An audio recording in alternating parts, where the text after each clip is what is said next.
Good. Good. Yeah. Come here.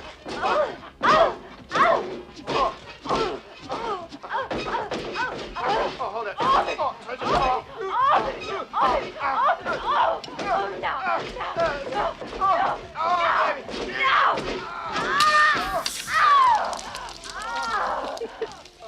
Welcome, welcome, ladies and gentlemen, boys and girls, late to the party. We're traveling back in time to 1987, and we're going to be visiting Michael J. Fox, Helen Slater, Margaret Whitten, Richard Jordan, Fred Gwynn, Mercedes Ruehl, and a great cast for, Herb Ross's The Secret of My Success. Recent college graduate Brantley Foster, Michael J. Fox, travels from his home in Kansas to New York City to pursue a new finance job. However, when Brantley arrives, he learns that his position has been eliminated, and he's forced to take a job working for his inept Uncle Howard, Richard Jordan, who became a company president through marriage. Brantley starts as a mere mailroom worker, but quickly climbs the corporate ladder, and he begins posing as an executive. This movie is rated 6.5 out of 10 on IMDb, 48% on Rotten Tomatoes, and 36% on TV Guide, which it's a new one for us as far as movie ratings. Strange times. Okay, it's been a long time since I saw this movie, but I remember anytime that boom, boom, chicka chicka, yeah, anytime that song was playing, I was having a good time watching this, especially when they're doing the Marx Brothers deal where they're crossing each other, like in the hallways and all that stuff. That was great. He's got the cougar aunt. He's making waves, kicking ass, taking names in the company. It is a bit of a spoiler that was given to us on the review of the movie that I was just reading, that you don't realize that the uncle is married into his success until much further down the road. You think he is a guy, and then it turns out as the pages turn in the script that he's an inept moron, womanizing douchebag. So it's got the soundtrack, it's got Michael J. Fox, it's got Supergirl, it's got all the hallmarks of one of those, happy-go-lucky 80s movies, and it held up for me for the most part. There was a couple leaps of faith that you have to make in there to keep the whole thing going straight, but I mean, what doesn't do that in an 80s movie? But all in all, it was good. Favorite scene when they get the elevator fixed, and he's like in his underwear, and he decides to flex wearing his tie. He pulls his pants to the thing. Then he closes it back again. Like, what do I do?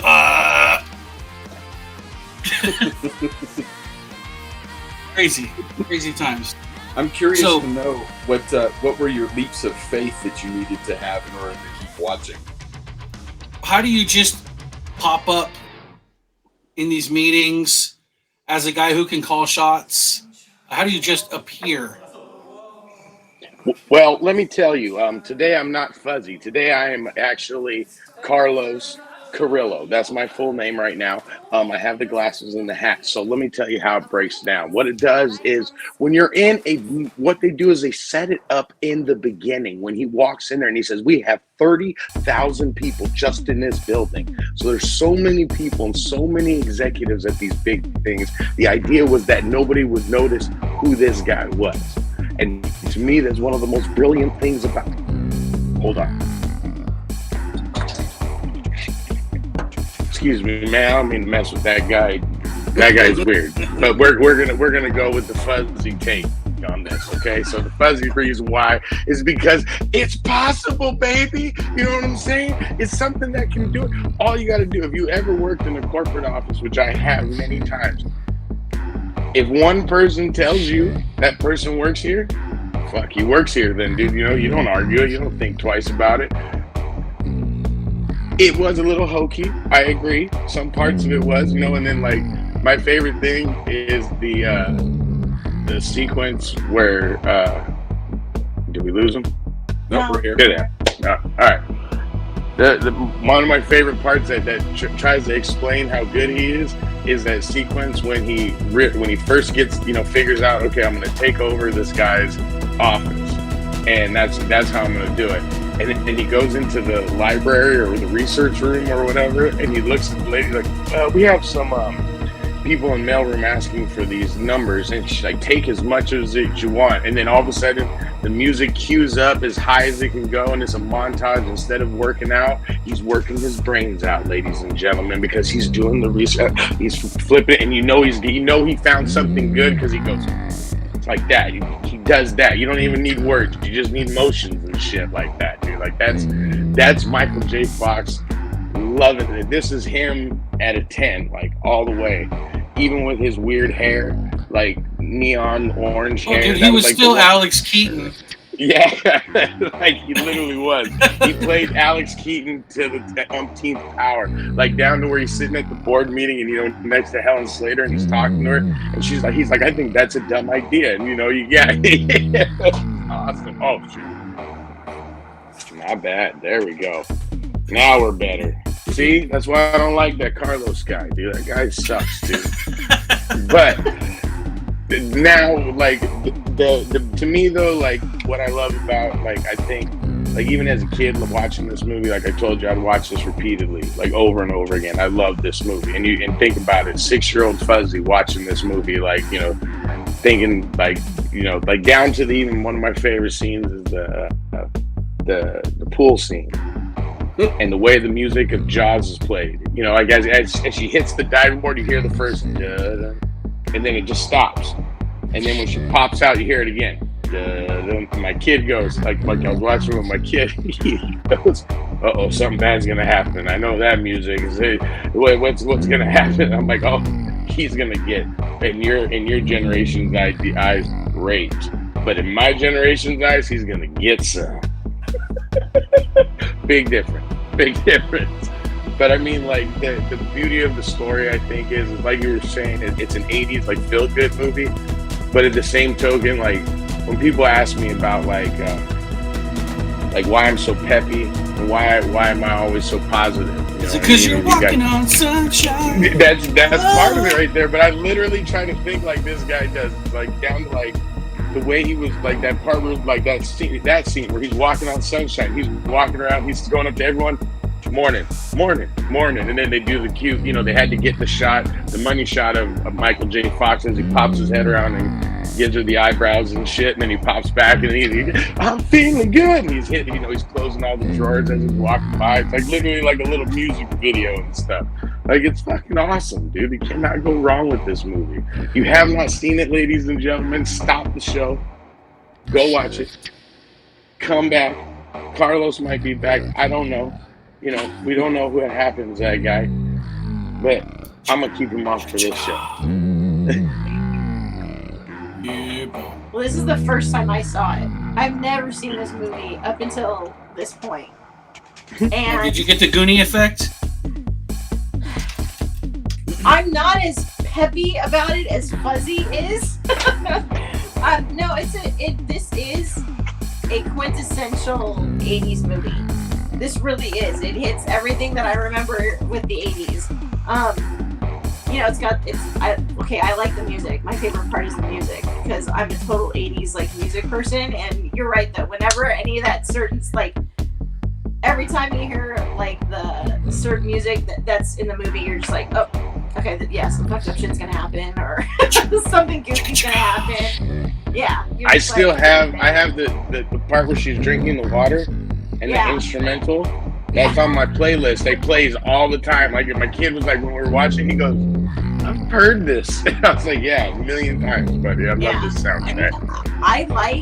I like the movie. Don't get me wrong. I'm not saying it's a bad movie. It's a great movie. It's a fun movie. It's an 80s movie. So you sound like you're about to break up with me.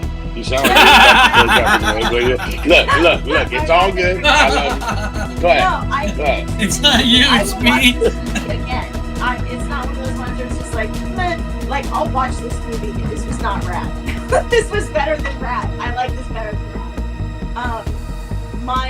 My favorite scene though is the his orchestration.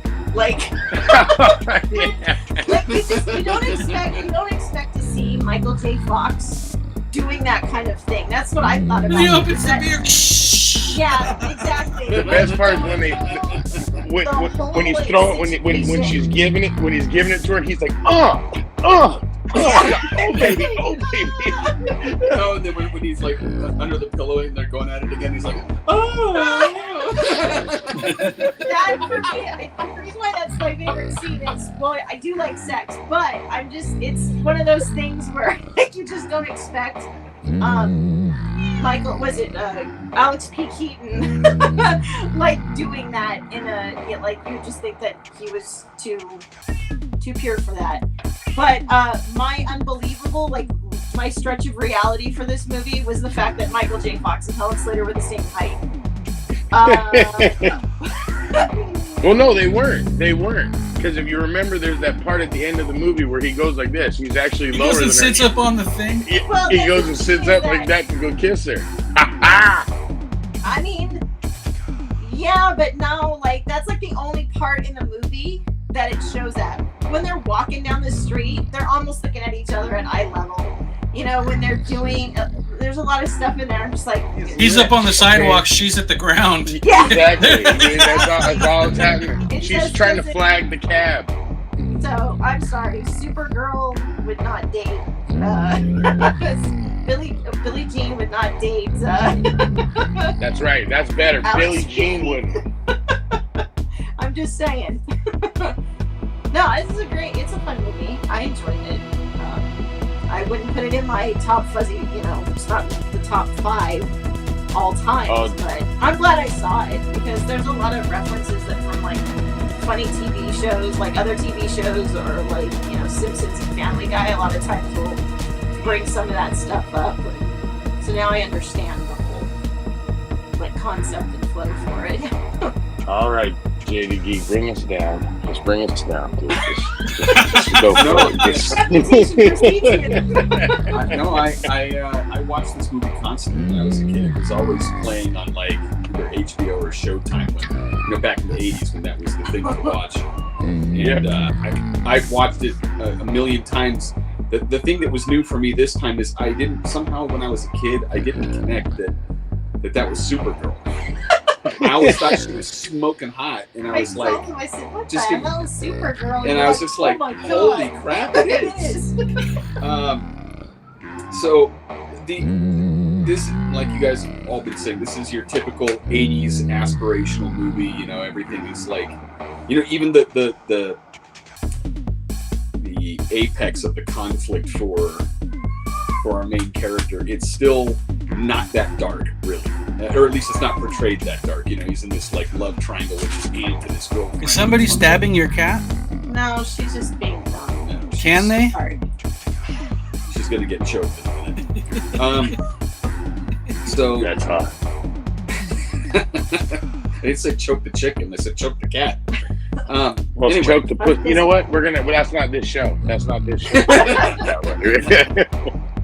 So the parts that kind of bugged me watching it through this time though was whenever he was daydreaming about her and then suddenly she's walking alone in this marble hall in like a dress, and I'm like, what is this garbage? And it's like you could have done, but the thing is like the cinematography in this movie is great. There were so many shots in this movie that I thought that they were lined up perfectly. Like when his uncle takes her to the restaurant to ask her to be the spy, and then they come in and you're watching them, but then you realize you're watching them through a mirror because she sits down and the camera's positioned in such a way that you can see him seated opposite her in the mirror and see her like in front of the camera. So you can watch the conversation between the two of them without the camera being like in a side position or something like that. And there was just a lot of shots like that throughout the film. Of course, since there's the humorous elements, the pool scene, the scene in her uncle's house when it's nighttime, and even the creepy what's the VP of the company is like looking around trying to get into the action and everything. There's just so many great parts, but one of my favorite scenes, and it's kind of like one of my not favorite scenes because of that kind of like over the top aspirational part, is when they're at the party toward the end and his aunt is introducing him to all these like high ballers in New York, and they're all like, you know, given it's like a montage, right? There's no actual dialogue taking place, and he's just explaining things and pointing at the newspapers, and they're just like, and the one guy's there with his dog going like, you know, and it's just like, this is so ridiculous, but it fits in so well with the flow of the movie.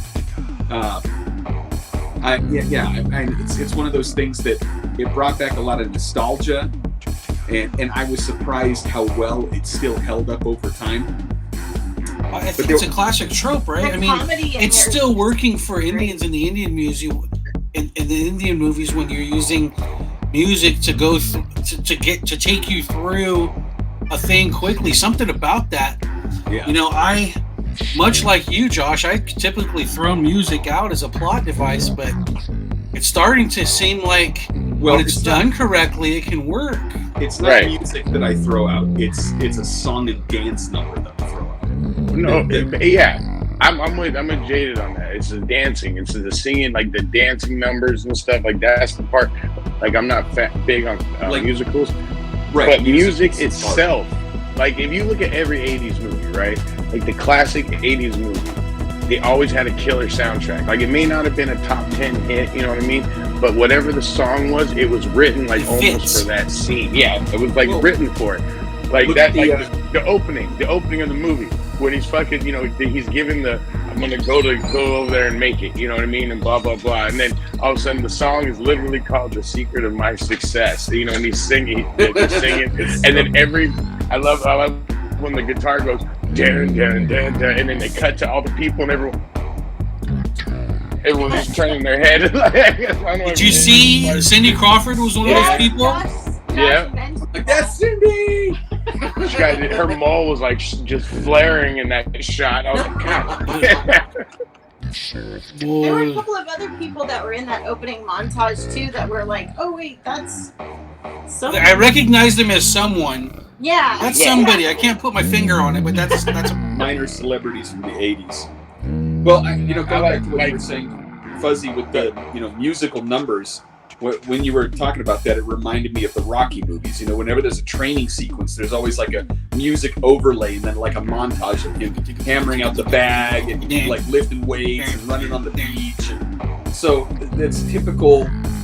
This is like peak '80s, like kind of rom-com aspirational stuff, and so it like leaves you feeling really good at the end of it. But I will say that there is one kind of major negative, and it's sort of a meta thing, and I mentioned it to you when we watched it the other night, but it was like reflecting back on it, just how like really loose the sexual morality of people in the 80s was. You know, this is like a kid from Kansas. Did we lose Fuzzy? Maybe a cat went in front of the camera. No. So back, you got this kid from Kansas, right? Brantley is from Kansas. He's like grows up on a farm, and he comes to New York City, and he's just like ready to like lay track with any chick that he sees. And I'm like, I guess that's how it was. I mean, the 80s was still kind of our parents' generation, and they were the children of the sexual, or the. Is this like right before AIDS freaked out all the Xers? Yeah. Because I don't know about you guys, but it was like, oh my god, if I grab a boob, I'm gonna get AIDS on my hand. Like, yeah. It was Fauci.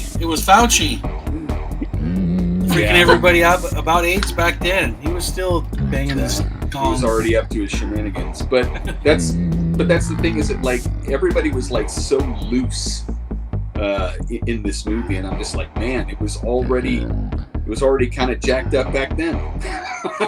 Nobody cared about marriage or faithfulness or like trying to do things the right way. They're just like, he sees this not girl, in New York. He sees this girl drinking from a water fountain. He's like, that's the one. I'm gonna be drilling. No, it's love at first sight. You know what I mean? That's Uh-huh. what it was. It was love at first sight. And Right, then, but love when at it came first to sight, like, and then he's like banging his aunt. well, no, the part that got me, right? The part that got me after watching it this time was like, because as a kid, you were always like my parents explained it to me like, that's not really his aunt. That's like his step aunt. I was like, oh, okay, it makes sense. Like, okay, that's why. But like after the moment he finds out, Pembrose is really his uncle. right? It's his And uncle's then wife. and so I was dying this That time makes because her like his aunt. he She's not blood related, but he's boning his aunt. That's not did it a good second words. time. That's the part that made me laugh. I was like, oh shit, he did it a second time. Like it didn't even bug him. Like, Right. Especially when he calls her Aunt, whatever her name was. Vera. Aunt Vera. Aunt Vera, that's right. If there ever was an ant name, Aunt Vera, that's an ant name. Well, no, I like even the dialogue she has when she's like to me, I think she sells it of how much the guy's a dick. Dude. You know what I mean? Like the way she's like, I run across these tennis courts. Do you see anything wrong with these thighs? And he's like, no. Like she's literally like laying it on him. Like I remember even being a kid, like I phone her, I do her, dude, like she's a lady, but I phone her, dude, like. Yeah. Of course. What's the thing with this movie is that, like, the comedic timing in this for, like, everybody, there just wasn't a bad, like, you got God down in, is it God or Chief Yeah, or but whatever, his down name's in like- his name's I am God. down in Melrose, down in the mailroom with him, up to, his secretary, when he gets his fake secretary, and, it just, like, all of the characters in this movie, their comedic timing is just perfect. Even in the boardroom, when they're talking about, and you just see the side, like, it's not even just the dialogue, 'cause even the dialogue's great, but, like, just their You're little, useless. And the guy's just just like, like, oh, No, I like the way the guy. He's and the even- tattletale. Yeah, and even the comedic, like, just the, I call it the Chevy Chase comedy, where it's very physical, or the John Ritter, you know what I mean? Like, when him running around, it's just, that's Back to the Future. He just took him running out of, like, the Even the Mexican gangster uncle from fucking Breaking Bad worked in the mailroom. Oh yeah. Tuco's the guy in the wheelchair. Remember the guy in the wheelchair in I gotta, it's Breaking been Bad? a while since I've vaguely. seen Breaking Bad, but yeah. But he blows himself up to kill. Oh, that's Tuco? right. Yeah, Okay, that guy's in the mailroom. That could be him, yeah. That's him, 100% him. But yeah, that's the thing, is that there's just so many different, like, people in this, but, like, the comedy is just, I wasn't expecting to see so much of it. Like, even the physicality when she's crawling all over him on the in her husband's, like, couch in his office. She ends up getting his jacket off, his suspenders down, and they're going, basically they go like a lap around his office. It's how At least it was his aunt by marriage and not his mom this time. It's true. Something about Michael J. Fox brings out all the. The inbreeding. that's weird. Now you're gonna make me think about all the Michael J. Fox movies and like how much incest is in them. Well, even one of my other favorite Michael J. Fox movies, Doc Hollywood, and Detroit, and he's playing a bumbling. Yeah. Yeah. The mismatched contacts. I remember that one. Oh man, but yeah, this is a shaping of fuzzy movie. This movie shaped me, like even down to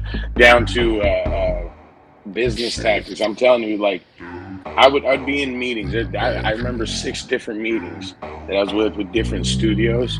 You fired the studio head and took over the company? I literally pitched them this movie. I said, let's remake The Secret of My Success, but in the movie industry. And they were like, what? And I'm like, think Bowfinger, like a Bowfinger, but with the follow this premise, like The Secret of My Success, because again, like, you're on a movie set and a guy walks on set that you have never seen before. And because most producers would have like a lackey, just go to set because they couldn't be on set just to make sure everything was going on. And you wouldn't like say, hey, let me see your credentials, or what I mean. People would just fucking go with it. Okay, here, if any of us would have walked on set and we said we were so and so, they'd have fucking listened to us and went and did it. You know what I mean? And so like I had this pitch, but every time I'd bring up this movie to people, like in 6 meetings, like maybe 3 guys or 2 guys in all those even meetings, knew what it was. Exactly. Everyone was kind of just looking at me weird, like, secret of what? And I'd always be like, oh my God. Well, You sons of bitches. the thing is, yeah, I'm like, whoa. How'd you get into this position in the movie industry and not seeing this movie? Fuzzy's right though. When you're dealing with a large corporation, there's a lot of stuff that just flies under the radar because you got 6 different people doing the same job, and so they just don't know what's going on. I mean, They even bring it up in this movie. He goes, you right. got this person and this person, and the same thing, doing 2 different things. So no wonder it's losing money. right. And they both suck. But the thing is that this is how Steven Spielberg got into the business. I mean, the story I heard is that he took the Universal Studio tour, hopped off a train, and found an empty office and set up shop. Yeah, I mean, and then it's the he same started damn talking thing. to people. Yeah. And Dude, so I got my career that way too. Like, yeah, they liked our movie and everything, but we would go to premieres of stuff, and I would just walk around and start talking with people and just be like, "What's going on? What do you do? Oh, well, I do this, this, blah blah blah." And then next thing I know, I'm working on a job. Like, hey, honey, I got to go out of town for a week because I'm shooting this thing out. Like, I literally was this close, dude. This close when they were building the soccer field out here. We were filming the construction. So if you go to the website and see the construction of the soccer field, that's our video that we made. And the director of the video was the director of TNA Wrestling. And like, none of us knew this at the moment, but like, everyone knows I love wrestling and shit. So someone brought it up. And he kind of looked at me and was just like, "Oh, wrestling?" I'm like, "Yeah, I do." And I started telling him about like all the stuff I love about wrestling and stuff. He's like, "Have you ever done it before?" Now, mind you, I've never done it before. What did I say? Yes. Yeah. Oh, yeah, dude, I've done it before. I did small shows before. I'd get the right go for that. And I'd tell him, and he just was like, "Well, you should come to Florida, dude." Like, he was offering me a job and shit, and I was like, "Well, how much is it paying?" It was fucking garbage. And I was like, "No, I have 2 kids. I can't go to Florida and make that little money and shit like that." But again, I just talked my way into the job. I tell my boys that all the time. I go, knowledge is a great thing. Like, you have to know the knowledge, because otherwise you can't speak the language. And that's what Michael J. Fox's character does in this movie, is that he knows they just won't give him a chance because he has no experience and shit, but he knows what it is. So when he's finally in front of those people, he can spit the game, and they're like, "Oh fuck, I'm all in on this guy." Like, that's literally Speaking of all the game, now it's time for us to spit the game. Jada Geek, how many buckets of spilled popcorn do you give to this glorious movie? I'm not sure how much influence this movie has had down the road. I'm sure it's had a little bit of influence here and there, but I kind of feel like it's the combination of many previous films in that decade. Just taking the elements that really work and kind of combining them in a real clean fashion. So I think that the acting and the directing and the entertainment value of the movie is great. I think the plot is reasonably good. I'm going to give this thing a solid 8. Nice. Blizzard? Same. I mean, not for all the same reasons of him, but like, it's still an 8. I enjoyed it a lot. I'm glad I finally got to sit down and watch it. There's a lot of these 80s movies that I haven't seen, and I'm glad this is one of the ones. So it's definitely an 8. She was busy watching horror films in those days. Oh yeah, that's when I wasn't afraid. Yeah, I always make time for Michael J. Fox, baby. Yeah, I'm gonna piggyback on those guys. I think it was an 8 as well. It doesn't have the kind of cultural relevance that carries it along, but it is. If the 80s were a string of dominoes that knocked each other over, this would be one that wouldn't miss the gap and fuck up the progression of the domino fall. This one would be right in there. It's got the physical humor, incest, great soundtrack, fun. Michael J. Fox, who doesn't love Michael J. Fox? Solid 8 for me. I mean, it's fuzzy. All Let's right. see. 2, 4, No. 6, 16? No, hold on. Carlos wants to tell you something. Hold on. Uh-oh. Now, what you see here is that this film is definitely in the like 6-7 range as far as the plot goes. But as far as everything else goes, I'm a little bit, like on the other side. Don't listen to that guy, dude. Okay, dude, just listen. This is literally a 25. This is what that is, a 25. That's how awesome this movie. And let me tell you why. Because you got number one, a cute story. Boom. That's the number one thing. Number two, Michael J. Fox. You got Michael J. Fox. Helen Slater, like my man Jay the Geek said, hottest girl you've ever seen in your life. And it's got right there literally the soundtrack to end all soundtracks of the 80s. Like they had a mixture of everything with beautiful music in the middle of it, where you hear the do do do do do. Oh, dude, literally tears. But the movie starts with Fuzzy cries every time. I was crying when he's telling his mom he's gonna fly back on a jet to come and see her and stuff. And number 5 reason why, because that man is the biggest gentleman you've ever seen in your life, and he's something that we strive for. That's why I love Superman. That's why I love Captain America, and that is why I love Brantley Cooper right there. Not Cooper. What the fuck was his name? Foster. Foster. Brantley Foster. Just like get That's that other right. guy in here. Get Carlos. Fuck him. I don't like him. He wouldn't have I gotten don't like Carlos. Yeah, well, Carlos is fucking dork. We'll see if Carlos makes it back next time. Thanks for joining in, everyone. Come back next week for another classic movie review. Take us out, Fuzzy. All right, ladies and gentlemen, we get some love, some peace, and that Popeyes grease. We out. Peace.